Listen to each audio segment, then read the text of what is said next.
জাতীয়বাদী স্বেচ্ছাসেবক দল ঢাকা মহানগর অঞ্চলের সভাপতি বলিতেছেন সম্পাদক সোহেল, সামরিক সম্পাদক খবর সহ আমাদের অনেক সহযোগিতা এই জানাজা অংশগ্রহণ করেছে। আপনারা যারা সামনে দাঁড়িয়ে আছেন, সামনে থাকলে জানাজাটা হবে না।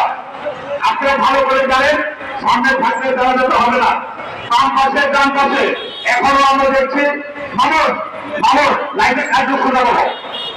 আমাদের এখনো জানাজার জন্য সেই সুযোগ হয়নি বলে আমরা মনে করতেছি। আপনারা ফলে সুযোগের পিছনে যাচ্ছিল দ্বিতীয় লাইনে, তৃতীয় লাইনে এবং পরের লাইনে আমরা আশা করি যে আপনারা নিজ নিজ দায়িত্বে জায়গাটা ক্যাপ করবেন।